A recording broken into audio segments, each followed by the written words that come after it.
भारत था, हमारा है, और आज इसी देश में हम लोगों को अजनबियों की तरह रहना पड़ता है। ये इतना ही नहीं, खतरनाक चीज अभी आने वाली है, ध्यान से देखना। तो आइए अंदर, हेलो पढ़ते रहिएगा।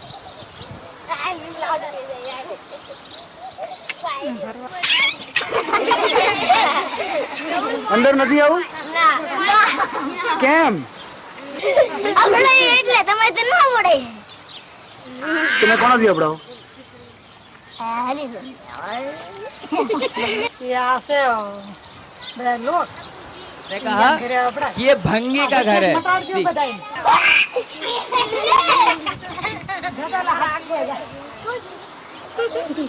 The one side, all those who deny the untouchability, Bharat में आज भी छुआछूत मौजूद है, ये साबित करता है। आगे देखिए, माथे हाथ फेरो तो શું થાય જોઈએ આપણે? पंजी તને કોણે કીધું એવું કે તમે અભડાઈ જાવ એમ? खबर पड़ेगी ना। यहां से देखिएगा ध्यान से, और आप देखिए कि आपके प्रति क्या श्रद्धा है लोगों की। ऐसी जगह हम लोग जाते हैं नाक रगड़ने के लिए, और वहां के लोगों की क्या श्रद्धा है, देखिए ध्यान से।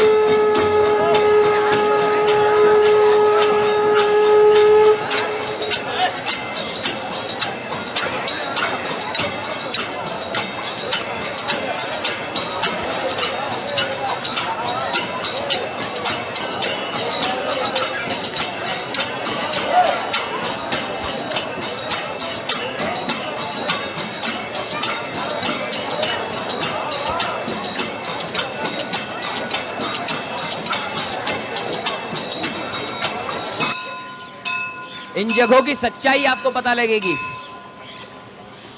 तो पहली बात, हम अपना परिचय दे दें आपको। मेरा नाम बडू प्रसाद शर्मा शास्त्री है। मैं स्वामी करपात्री जी महाराज का शिष्य हूँ, और ये जो तुलसी मानस मंदिर है इसका मैं अधीक्षक हूँ, और काशी के जो विद्वानों की मंडली है श्री काशी विद्वत परिषद का मैं महामंत्री हूँ। उसके बाद शास्त्र को आधार मानने वाला होने के नाते मैं कट्टर हिंदू ब्राह्मण हूं, छुआछूत जात पात मानता हूं।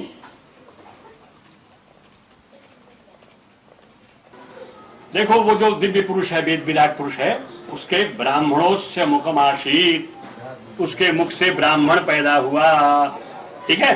बाहु राजन्यः, बाहु से क्षत्रिय, ऊरु तदस्य जलवैश्याः, पेट से यहाँ ये जो स्थान है ना, यहाँ से वैश्य पैदा हुआ। पदभ्याम शूद्रो अजायत, पैरों से शूद्र, अजायत माने पैदा हुआ, ठीक है।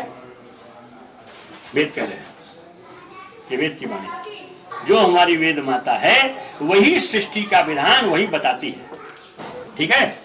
तो शास्त्र की दृष्टि से जो देखा जाएगा वही ठीक होगा, और कोई ठीक नहीं होगा।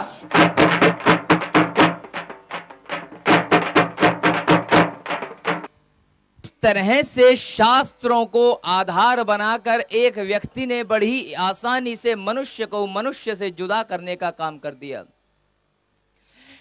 अगर 4 ही टुकड़े होते तो शायद कुछ अच्छा हो सकता था, लेकिन उन 4 टुकड़ों में भी तो हजारों टुकड़े इन लोगों ने कर दिए। तेली तमोली खटीक धीमर चूड़े चमार अहीर महार लोहार कुर्मी, ना जाने क्या क्या करके इन लोगों ने मनुष्य को मनुष्य रहने की बजाय न जाने क्या क्या बना दिया। और अब आप ये पहचानिए कि हम आत्म मंथन करें तो आपको क्या दिखाई देता है। हाँ, कि आपको क्या दिखता है? हाँ जी, हाथी के कितने पैर है, गिन के बताइए। इसमें शो नहीं हो रहा ठीक से, आपको दिखाई नहीं दे रहा है। हाथी के कितने पैर हैं सर? 4 हाथी के पैर आपने बताए। हाँ जी सर, हाथी के पैर कितने? 4 हैं। हाँ जी सर, हाथी के पैर कितने? बता रहे थे, बहुत सारे दिखाई दे रहे। बहुत सारे हाथी के पैर दिखाई दे रहे हैं। सर, हाथी के पैर कितने? 4 हैं जी। 4 हैं। मैं जानना चाहूंगा आपसे कि हाथी के पैर कितने? 4 ही हैं। 4 हैं। फिर से ध्यान से देखिए और मुझे बताइए हाथी के पैर कितने? कितने? 5। ओके, 5 पैर हैं हाथी के। कितने लोग कह रहे हैं हाथी के 5 पैर हैं? बहुत बढ़िया। और 4 पैर कितने लोग कह रहे हैं? और बाकी कुछ कह ही नहीं रहे। बहुत ही खूबसूरत। 8 पैर हैं। कोई आके गिनवा दे जरा कितने पैर हैं? एनीबडी? 6 पैर हैं। आ जाओ, आ जाओ, जब गिन के बताओ कितने पैर हैं। प्लीज कम कम। हाँ जी, पैर गिन के बताइए।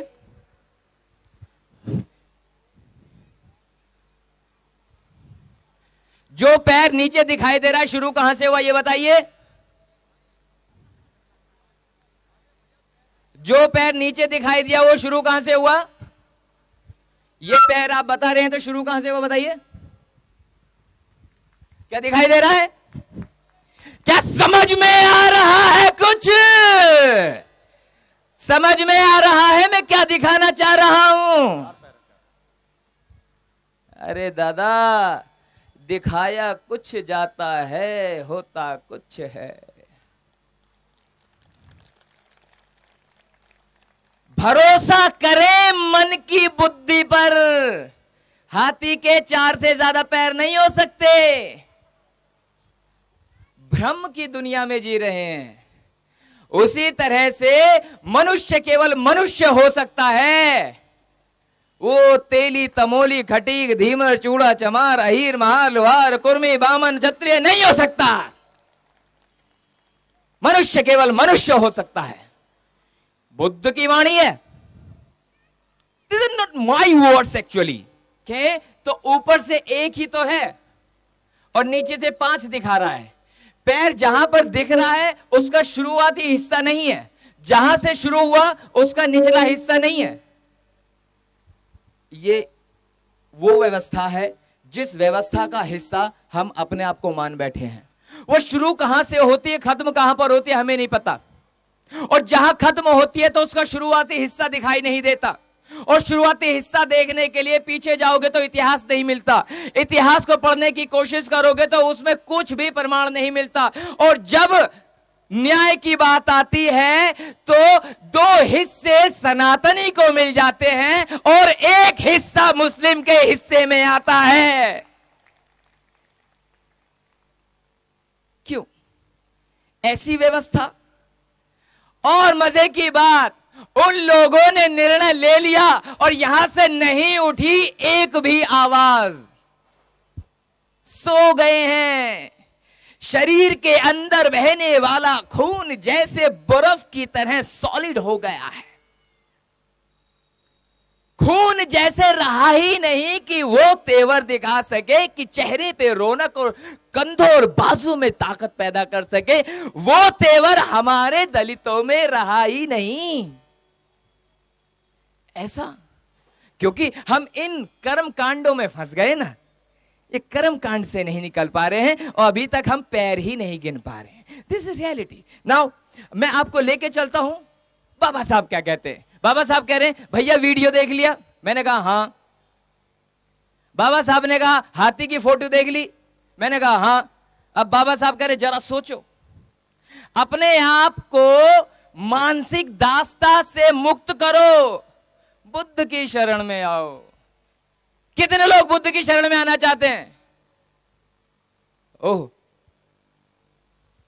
सब आना चाहते हैं तो मेरे साथ बोलिए जय भीम, जय भीम, जय भीम। अब बुद्ध की शरण में जाएंगे।